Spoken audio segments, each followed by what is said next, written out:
The world has never come closer to nuclear war than it did over Cuba. It was October of 1962. For 13 days, the United States and the Soviet Union stood one order apart from the end of everything. It began with a photograph. Within the past week, unmistakable evidence has established the fact that a series of offensive missile sites is now in preparation on that imprisoned island. Those were the missiles, Soviet nuclear missiles, 90 miles from the coast of the United States. And for the next 2 weeks, a handful of men in a room would decide whether the world lived or died. To understand why the missiles were there, you have to understand what came before. A year earlier, the United States had tried to overthrow Castro at the Bay of Pigs and failed. Then it spent a year waging a secret war of sabotage against him. Castro was certain the Americans would come back to finish the job, and his new ally, Nikita Khrushchev, offered him a shield no invasion could ignore. There was a colder calculation too. The Americans had already ringed the Soviet Union with nuclear missiles, including Jupiter rockets in Turkey right on its border. Khrushchev decided to give the United States a taste of the same fear. So in the summer of 1962, Soviet ships began crossing the Atlantic in secret. Their cargo, hidden under tarpaulins, was nuclear.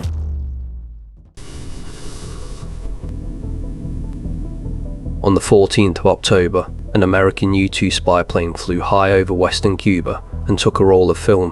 When the analysts developed it, they saw something that stopped their breath: the unmistakable shapes of Soviet medium-range ballistic missile sites under construction. These were not defensive weapons, they were built to level cities. From Cuba, they could reach Washington and cities across the American South in about 5 minutes, far too fast for any warning. For the first time, the Soviet Union could hold much of the United States hostage from 90 miles away. On the morning of October 16th, they woke the president and showed him the photographs, and John F. Kennedy pulled together a small, secret group of advisors to decide what to do. What none of them knew was that he was recording every word. For 6 days, a small group of advisors argued in secret while the country slept, unaware.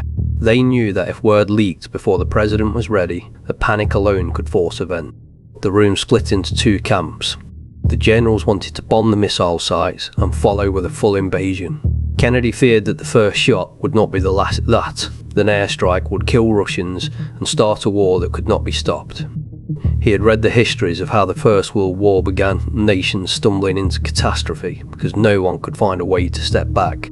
He was determined not to be the man who did that with nuclear weapons. So he chose a middle path, a naval blockade, a wall of warships around Cuba to stop any more missiles from arriving. They called it a quarantine because a blockade is, by law, an act of war. On the night of October 22nd, Kennedy told the world. He revealed the missiles, announced a blockade, and drew a line no one was sure the Soviets would respect. It shall be the policy of this nation to regard any nuclear missile launched from Cuba against any nation in the Western Hemisphere as an attack by the Soviet Union on the United States, requiring a full retaliatory response upon the Soviet Union. America's nuclear bomber force went to DEFCON 2, the highest alert it has ever reached. Before or since, one step below all-out war. 2 days later, the first Soviet ships reached the line and stopped. "We're eyeball to eyeball," an American official said, and I think the other fellow just blinked. But it wasn't over. It was about to get far worse. The 27th of October is remembered as Black Saturday, the day the whole thing nearly came apart at once. That morning, over Cuba, a Soviet missile crew shot down an American U-2. Its pilot, Major Rudolf Anderson, one of the men whose photographs had first found the missiles, was killed.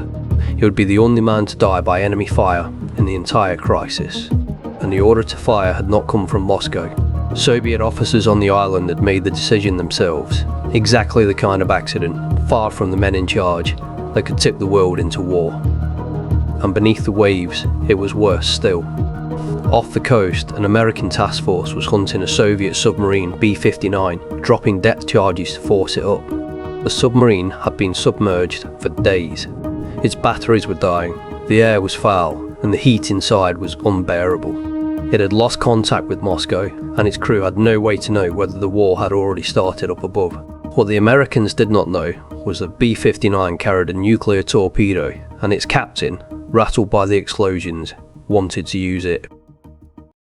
According to a crew account, one officer refused. His name was Vasili Arkhipov, and because of his rank aboard that boat, the captain could not fire without his agreement.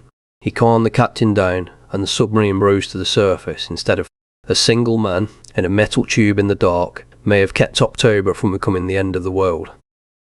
And there was a third near miss that same day.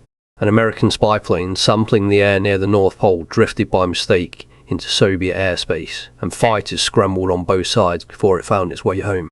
3 times in a single day, the world came within a wrong decision of catastrophe. While the world held its breath, 2 letters arrived from Khrushchev. The first, on Friday night, was long and emotional, almost pleading, remove the missiles, in exchange for an American promise never to invade Cuba. But the next morning, a second letter came, colder and harder, and it raised the price. Now Khrushchev wanted something more, the American nuclear missiles out of Turkey. Kennedy's advisors were split all over again, so he tried something audacious. Publicly, he answered only the friendly first letter, and acted as if the second had never come. But in private, that same night, he sent his brother Robert to meet the Soviet ambassador, in secret. Robert Kennedy delivered an ultimatum, and, quietly, an offer. The United States would pull its missiles out of Turkey within months, exactly as Khrushchev had demanded, but only if that half of the bargain stayed secret forever. On October 28th, Khrushchev announced the missiles would come home. The world was told the Soviets had backed down and Kennedy had won. But that was only half the truth.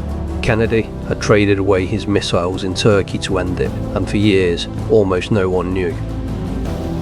For decades, people believed the danger was the big missiles in the photographs. The truth was worse. By the time the crisis broke, the Soviets had already smuggled around 160 nuclear warheads onto the island, and not just the big ones in the photographs. Soviet troops in Cuba also had dozens of smaller, tactical nuclear weapons, short-range rockets, on the ground, meant for one purpose, to destroy an American invasion force the moment it hit the beat. And in the chaos of those 2 weeks, whether the local commanders needed Moscow's permission to fire them was dangerously unsettled. American intelligence had no idea these weapons were there, so when Kennedy's generals pushed him to invade, they were pushing to land tens of thousands of men on beaches already zeroed in by nuclear artillery. The airstrike the generals wanted would almost certainly have meant the very war Kennedy was trying to avoid. In the end, the crisis passed without a shot fired between the 2 great powers, but both men who ran it were shaken by how close they had come. Out of it came a direct telephone line between Washington and Moscow, so the 2 capitals could never again be left guessing, and within a year, the first treaty banning nuclear tests in the atmosphere. Both sides had looked over the edge and stepped back. The Bay of Pigs began it, the secret war fed it, and for 13 days in October, it very nearly ended us all. That it didn't was not certainty, it was luck, and a handful of people who, at the last moment, chose not to pull the trigger.